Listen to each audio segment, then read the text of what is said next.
सीधा आपको ले चलते हैं जहां पर बीएसपी प्रमुख मायावती प्रबुद्ध वर्ग सम्मेलन के समापन समारोह में संबोधित कर रही हैं। किसानों की आमदनी दोगुना करने का वायदा किया था, वह तो नहीं किया, बल्कि उनके ऊपर 3 काले कानून लादकर उन्हें उनकी जमीन से भी वंचित करने का काम किया है। आज लगभग 1 वर्ष से पूरे देश का किसान आंदोलित है। बहुजन समाज पार्टी भी संसद से लेकर बाहर भी उनके इस आंदोलन के साथ खड़ी है और इस आंदोलन के दौरान करीब 500 से ज़्यादा किसानों की मृत्यु हो गई है, परंतु सरकार को कोई फर्क नहीं पड़ रहा है। बल्कि अभी हाल ही में हरियाणा सरकार द्वारा ये आदेश दिया गया कि इन आंदोलनकारियों के सर लाठी से फोड़ दो, जिसके बाद वहाँ के डीएम ने किसानों के सर पर लाठियाँ बरसाई, जिससे एक किसान की मृत्यु भी हो गई और फिर वहाँ के सीएम ने इस कार्यों को सही ठहराया। इतना ही नहीं, बल्कि बीजेपी ने तो सिर्फ झूठा वायदा किया था कि हम किसानों की आय 2 गुनी करेंगे, लेकिन हमने तो ऐसा करके दिखाया है, अर्थात अपनी हुकूमत में किसानों की आय 2 गुना करके दिखाई है। और इस मामले में किसानों को ये मालूम है, उत्तर प्रदेश के किसानों को ये मालूम है कि सन 2007 में किसानों को गन्ने का मूल्य सिर्फ 125 रुपये प्रति क्विंटल मिलता था। मेरी गवर्नमेंट बनने से पहले हमने उसे हर साल बढ़ाया। जब मेरी गवर्नमेंट बनी तो हमने उसे हर साल बढ़ाया और जब हमने सरकार छोड़ी थी तो तब उसका मूल्य 2 गुना हो चुका था, अर्थात हमने उसे 250 रुपये प्रति क्विंटल कर दिया था। परंतु ठीक इसके विपरीत सन 2012 से सन 2017 के दौरान, जबकि सपा की सरकार थी, तो पूरे 5 वर्ष के कार्यकाल में केवल 1 बार मामूली सी बढ़ोतरी की गई थी। और जहां तक भारतीय जनता पार्टी का सवाल है तो उसने तो सन 2017 से 2021 के बीच में, यानी कि अपने लगभग पूरे 5 साल में 1 भी रुपया नहीं बढ़ाया है। जबकि झूठे वायदे करके इस पार्टी ने किसानों का वोट लेते वक्त ये कहा था कि हम किसानों की आमदनी 2 गुना बढ़ा देंगे। इसके साथ ही आज मैं फिर से किसानों को ये भी विश्वास दिलाना चाहती हूँ कि यूपी में बीएसपी की सरकार बनने पर किसानों को उनकी उपज का वाजिब दाम दिया जाएगा। साथ ही केंद्र सरकार द्वारा किसानों पर जबरन थोपे गए 3 कृषि कानूनों को यहाँ कतई भी लागू नहीं होने दिया जाएगा।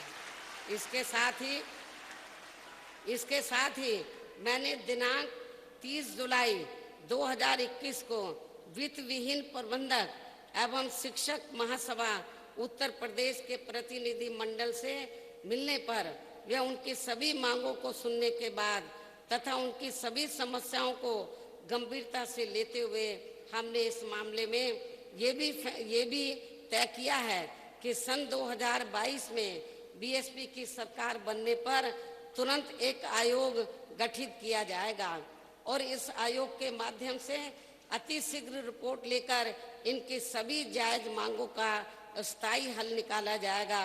और खास तौर से जो पात्र शिक्षक एवं कर्मचारी इन स्कूलों में कार्यरत हैं तो उन्हें सम्मानजनक मानदेय देने की भी व्यवस्था की जाएगी तथा इनकी सेवा नियमावली भी बनाई जाएगी। इसके अलावा मुझे संस्कृत विद्यालयों के संबंध में भी ये मालूम हुआ है कि उत्तर प्रदेश में जो सरकारी संस्कृत विद्यालय हैं उनको भारतीय जनता पार्टी की सरकार द्वारा सरकारी धनराशि उपलब्ध नहीं कराई गई है, जिस कारण अब लगभग 50% संस्कृत विद्यालय बंद हो गए हैं तथा बाकी विद्यालय भी बंदी के कगार पर हैं।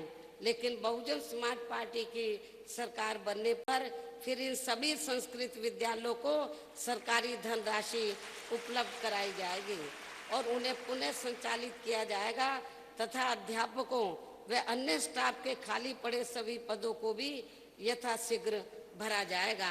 मुझे कल मीडिया के जरिए ये भी मालूम हुआ है कि आरएसएस प्रमुख श्री मोहन भागवत ने कहा है कि हिंदुओं व मुसलमानों के पूर्वज एक ही हैं। लेकिन इस बारे में मैं उनसे ये पूछना चाहती हूँ कि यदि हिंदुओं व मुसलमानों के पूर्वज एक ही हैं तो फिर आरएसएस व इनकी बीजेपी यहाँ हर स्तर पर मुसलमानों के साथ सोतेला रवैया क्यों अपना रही है? ये भी सोचने की बात है। इसके साथ ही मुसलमानों का वोट फिर इनको अपनी सरकार में, इसके साथ ही मुसलमानों का वोट फिर इनको अपनी सरकार में तबाह व बर्बाद करने के मामले में भी सपा व कांग्रेस पार्टी भी कोई कम नहीं है। खासकर पश्चिमी यूपी का मेरठ मलियाना कांड व मुजफ्फरनगर कांड को यहाँ के मुस्लिम लोगों को जल्दी से भूलना नहीं चाहिए। ये भी मेरी उनसे खास अपील है।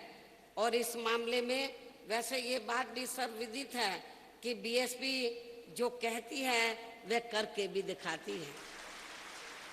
और अब मैं मीडिया बंधुओं को अपने खुद के बारे में भी ये बताना चाहती हूँ कि मैं 2 फरवरी सन 2021 से लगातार यहाँ लखनऊ में स्थित हूँ, मौजूद हूँ और आए दिन मैं पार्टी की छोटी बड़ी बैठकें लगातार यहाँ ले रही हूँ। मीडिया आदि में भी मैं बीच बीच में ज़रूरत अनुसार अपनी पार्टी का स्टैंड रखती रही हूँ। लेकिन फिर भी यहाँ खासकर कुछ जातिवादी मानसिकता वाला मीडिया मेरे बारे में अक्सर यही चर्चा करता रहता है कि बीएसपी प्रमुख अभी बाहर क्यों नहीं निकल रही है। खबरों के निष्पक्ष विश्लेषण के लिए सब्सक्राइब करें Jantantra TV and press the bell icon. Never miss any update.